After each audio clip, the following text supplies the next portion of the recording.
जय हिंद दोस्तों। आज के इस इम्पॉर्टेंट लेक्चर में हम सभी डिस्कस करने वाले हैं 27 अगस्त 2026 के डेली करंट अफेयर्स को।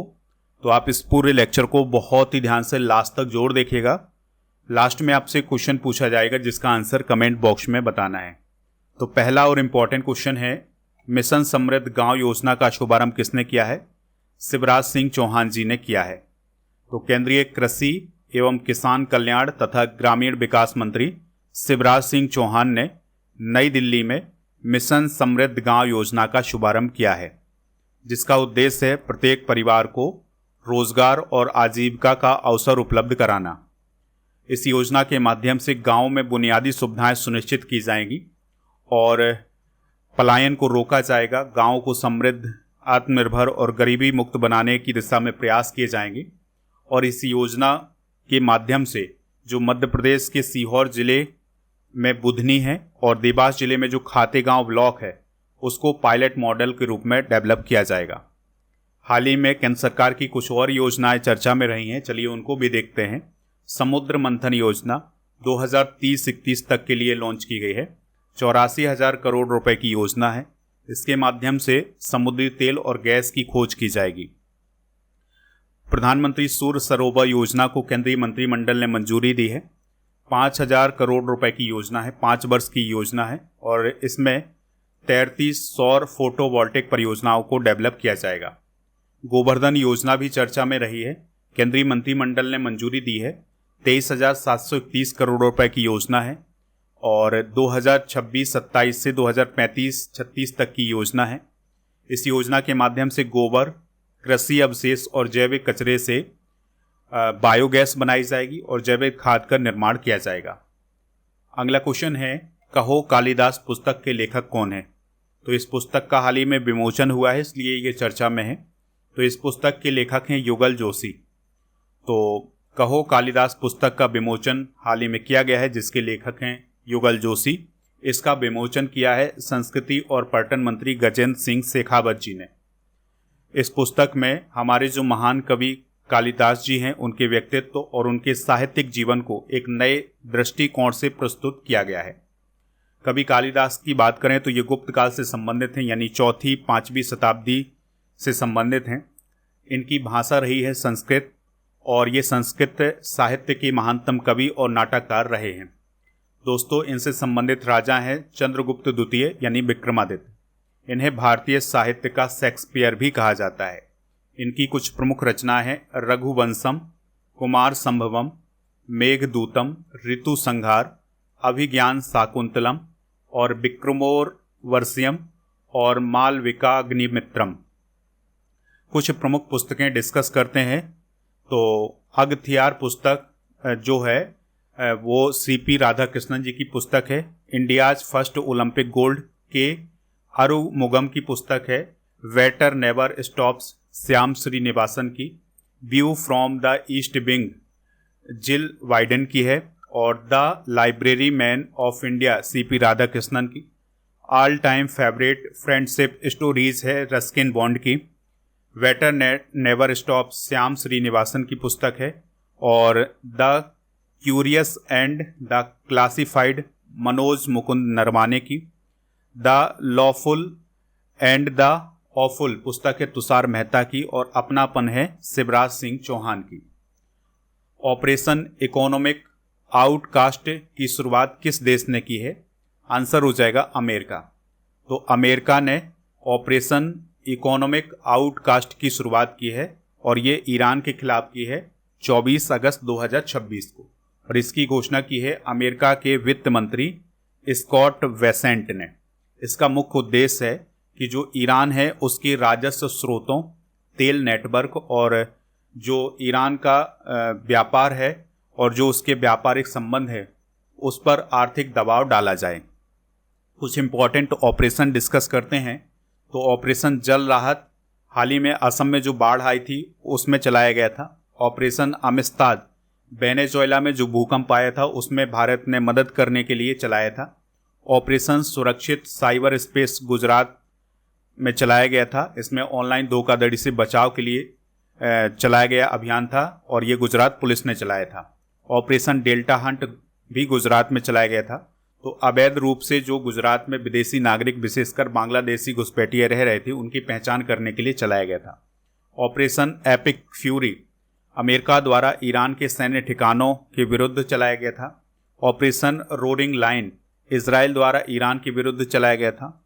ऑपरेशन मिडनाइट हैमर अमेरिका द्वारा ईरान के जो प्रमुख परमाणु ठिकाने हैं उन पर बमबारी करने के लिए चलाया गया था। ऑपरेशन सिंधु ईरान इजराइल संघर्ष के दौरान भारतीय नागरिकों की वापसी के लिए चलाया गया था। ऑपरेशन त्रिशूल हाल ही में चर्चा में रहा है, जिसका उद्देश्य रहा है विदेशों में छिपे भगोड़े अपराधियों का पता लगाना, गिरफ्तारी करना और उनका प्रत्यार्पण करना, और ये 2019 से जारी है। सीबीआई के द्वारा ये चलाया जाता है। भारत ने नवंबर 2025 से मार्च 2026 के दौरान कुल कितने मूल्य का चावल निर्यात किया है? तो 23,776 करोड़ का चावल निर्यात किया है। ठीक है, यानी नवंबर 2025 से मार्च 2026 के बीच में 23,776 करोड़ का निर्यात हुआ है। और कुल कितना निर्यात किया है? तो 4.79 मिलियन टन का निर्यात किया है। अगर हम 3 साल के औसत से तुलना करें तो निर्यात मूल्य में जो वृद्धि हुई है वो 1.1% की वृद्धि हुई है और निर्यात की मात्रा में वृद्धि 5.6% की हुई है। इस प्रकार के आंकड़े आपके एग्जाम में पूछे जाते हैं, तो इनको आप जरूर नोट करिएगा।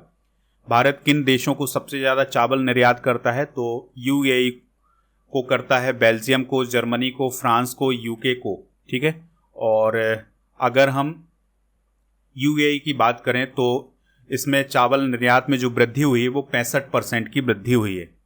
कुछ और इम्पॉर्टेंट फैक्ट डिस्कस करते हैं। तो भारत विश्व का सबसे बड़ा चावल निर्यातक देश है।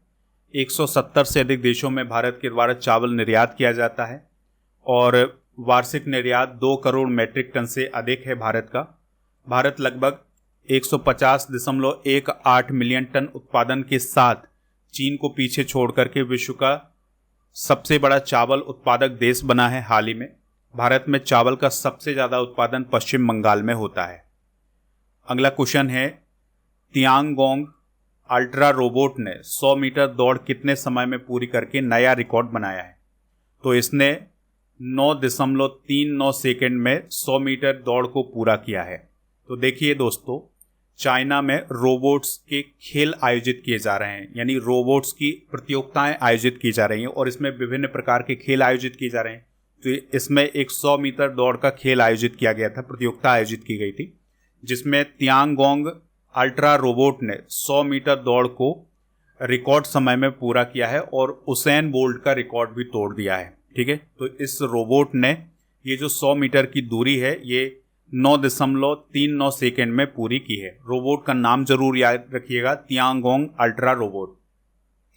देखिए दोस्तों, 100 मीटर का जो विश्व रिकॉर्ड है वो किसके नाम था या किसके नाम है? उसेन बोल्ट के नाम है, जो कि जमैका के खिलाड़ी हैं। इन्होंने 100 मीटर की दौड़ को 9.58 सेकेंड में पूरा किया था और ये रिकॉर्ड उन्होंने विश्व एथलेटिक चैंपियनशिप बर्लिन जर्मनी में बनाया था 2009 में।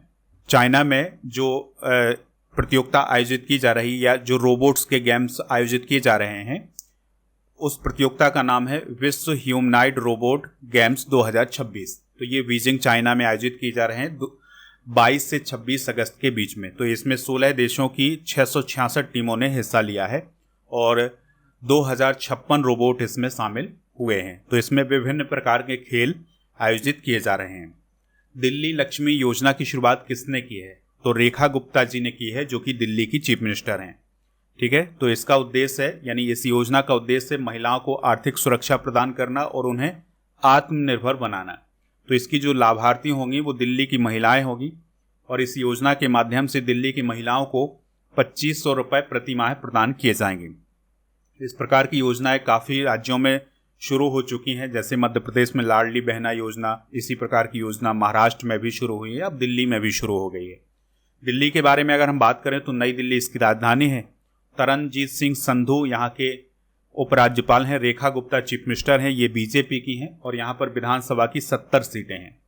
कुछ इंपॉर्टेंट योजनाएं भी देखते हैं, जैसे रानी लक्ष्मीबाई स्कूटी योजना यूपी में शुरू की गई है, विद्यावाहिनी योजना दिल्ली में, अन्नपूर्णा योजना पश्चिम बंगाल में, हेम सरोवर परियोजना लद्दाख सरकार ने शुरू की है, लखपति बिटिया योजना दिल्ली गवर्नमेंट ने और मुख्यमंत्री मावा धिया सत्कार योजना पंजाब सरकार ने, निंगोल वन पहल मणिपुर, अनमोल योजना दिल्ली, इंदिरा अम्मा परिवार जीवन बीमा योजना तेलंगाना, दिव्यांग शक्ति योजना आंध्र प्रदेश और गौधाम योजना छत्तीसगढ़ सरकार ने शुरू की है। भारत वियतनाम तटरक्षक बल की 7वीं उच्च स्तरीय बैठक कहाँ आयोजित की गई है? तो ये चेन्नई में आयोजित की गई है। तो भारत वियतनाम तटरक्षक बल की 7वीं उच्च स्तरीय बैठक हाल ही में 25 अगस्त को चेन्नई में स्थित तटरक्षक बल के क्षेत्रीय मुख्यालय में आयोजित की गई है। तो इसका उद्देश्य था भारत और वियतनाम के तटरक्षक बलों के बीच संस्थागत और द्विपक्षीय सहयोग को मजबूत करना। ठीक है। अब अमूमन होता क्या है कि बैठकें जो हैं वो ज़्यादातर नई दिल्ली में होती हैं, लेकिन ये बैठक चेन्नई में आयोजित की गई है, इसलिए इसको आप ज़रूर नोट करिएगा। देखिए, वियतनाम तटरक्षक जहाज़ की भारत यात्रा भी हुई है। तो 24 अगस्त 2026 को CSB 8002 नाम का जो जहाज़ है वो चेन्नई बंदरगाह पर पहुंचा था और इसमें 6 सदस्य शामिल थे और इसको लीड किया था मेजर जनरल लियोंग दिन हंग ने। ठीक है। और इन्हीं के साथ भारत के जो तटरक्षक बल के अधिकारी हैं उन्होंने बातचीत की है, बैठक की है। वियतनाम की बात करें दोस्तों तो हनोई इसकी राजधानी है, वियतनामी डोंग इसकी करेंसी है, तो लाम यहाँ के राष्ट्रपति हैं, PM है ले मिन हंग और यहाँ की प्रमुख नदियाँ हैं रेड रिवर और मैकोंग रिवर।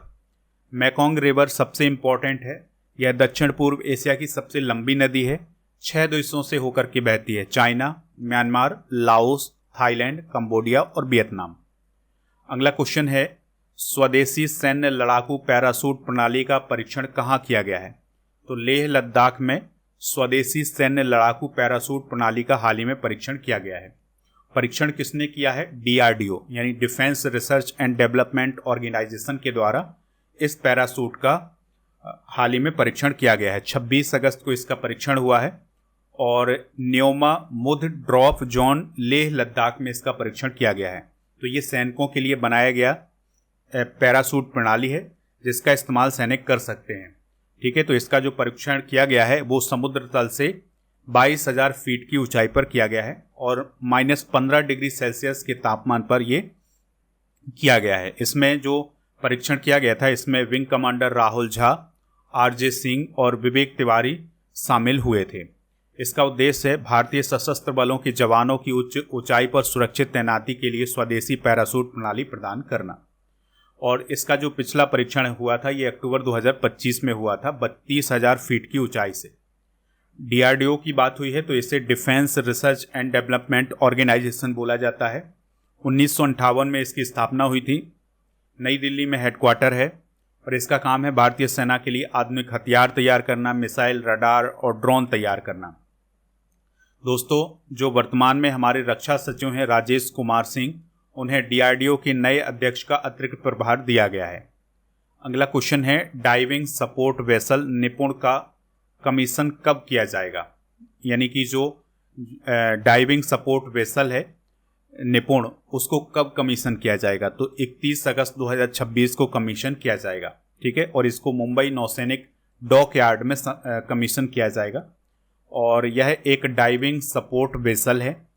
और दोस्तों, इसका जो मुख्य काम है वो है गहरे समुद्र में गोताखोरी करना और पानी के नीचे जटिल अभियान चलाने में इसका इस्तेमाल किया जाएगा, पनडुब्बी के बचाव में इसका इस्तेमाल किया जाएगा और समुद्र के भीतर तकनीकी और बचाव कार्यों में सहायता में भी इसका इस्तेमाल किया जाएगा। इंडियन नेवी की बात करें तो इसकी शुरुआत 1612 में ईस्ट इंडिया कंपनी ने की थी और इसकी स्थापना 26 जनवरी 1950 को हुई थी। दोस्तों, याद रखिएगा कि वर्तमान में नौसेना प्रमुख हैं वाइस एडमिरल कृष्णा स्वामीनाथन। नौसेना दिवस 4 दिसंबर को मनाया जाता है। नौसेना कमांड को जरूर याद रखिएगा। तो नौसेना की 3 कमांड है, जिसमें अगर हम बात करें पूर्वी कमांड की तो इसका मुख्यालय विशाखापत्तनम में है और पश्चिमी कमांड का मुख्यालय है मुंबई में और दक्षिणी कमांड का मुख्यालय है कोच्चि में। ठीक है। तो ये एग्जाम में पूछे जाते हैं तो इनको आप नोट करिएगा। अंडर 20 विश्व कुश्ती चैंपियनशिप 2026 में भारतीय महिला कुश्ती दल ने कुल कितने मेडल जीते हैं? तो 6 मेडल जीते हैं। ठीक है। तो अंडर 20 विश्व कुश्ती चैंपियनशिप 2026 के अंदर जो भारतीय महिला कुश्ती दल है उसने 6 मेडल जीते हैं। ये प्रतियोगिता ब्रातिस्लावा स्लोवाकिया में की गई थी और इसमें 1 गोल्ड, 3 सिल्वर और 2 ब्रॉन्ज मेडल हैं। तो काजल धोचक ने गोल्ड मेडल जीता है, तनु शर्मा ने सिल्वर, सबिता ने सिल्वर और मानसी लादर ने सिल्वर मेडल जीता है। तानवी मखदूम ने ब्रॉन्ज और कोमल ने भी ब्रॉन्ज मेडल जीता है। तो ये आप नोट करिएगा कि किसने कौन सा मेडल जीता है। ये थे आज के करंट अफेयर्स के क्वेश्चन। स्टडी करके ऐप को इंस्टॉल कर लें। कोर्स वगैरह ये सभी आपको मिल जाएंगी, PDF भी मिल जाएगा, ई-बुक भी मिल जाएगी, टेस्ट भी मिल जाएगा आपको ऐप पर। तो वहाँ पर जाइए और ऐप को आप सबसे पहले इंस्टॉल करिए। तो इंस्टॉल करने के लिए आपको प्ले स्टोर पर स्टडी कर सर्च करना होगा। दोस्तों, ई-बुक वाले सेक्शन पर आपको मंथली करंट अफेयर्स की ई-बुक हिंदी इंग्लिश दोनों मीडियम में मिल जाएगी। कल के करंट अफेयर्स को रिवाइज कर लेते हैं। डूरंट कप 2026 को किसने जीता है? ईस्ट बंगाल फुटबॉल क्लब ने। IWG work from anywhere index 2026 में शामिल होने वाला एकमात्र भारतीय शहर कौन है? मुंबई। जनजातीय भाषाओं और संग्रहालयों पर राष्ट्रीय सम्मेलन कहाँ आयोजित किया गया है? मैसूर, कर्नाटक। NSG ने पहला पूर्णतः महिला कमांडो कोर्स कहाँ शुरू किया है? मानेसर, हरियाणा। और 25 अगस्त 2026 को उत्तरायण पर्व किस राज्य में मनाया गया है? केरल में। और पश्चिम बंगाल सरकार द्वारा गठित किए जाने वाले नए आपदा सहायता बल का नाम क्या है? अर्जुन वाहिनी। किष्किंधा पहाड़ियाँ किस राज्य में है जहां 5 दशकों के बाद टाइगर देखा गया है? कर्नाटक। और भारतीय अंतरिक्ष स्टेशन को किस वर्ष तक पूर्ण विकसित करने की योजना है? 2035 तक। कल के करंट अफेयर्स में आपसे जो क्वेश्चन पूछा गया था उसका आंसर था ईस्ट बंगाल। तो लगभग सभी लोगों ने इसका आंसर ईस्ट बंगाल बताया है। मिशन समृद्ध गांव योजना का शुभारंभ किसने किया है? जो भी इसका राइट आंसर हो कमेंट बॉक्स में हमें ज़रूर बताएं। टेलीग्राम चैनल ज्वाइन कर लें, ऐप को भी आप इंस्टॉल कर लें, वहाँ पर GK की ये सारी ई-बुक मिल जाएंगी। और दोस्तों, स्टडी करके ऐप को ज़रूर इंस्टॉल करिएगा। सोशल मीडिया प्लेटफॉर्म पर हमें फॉलो कर लीजिएगा।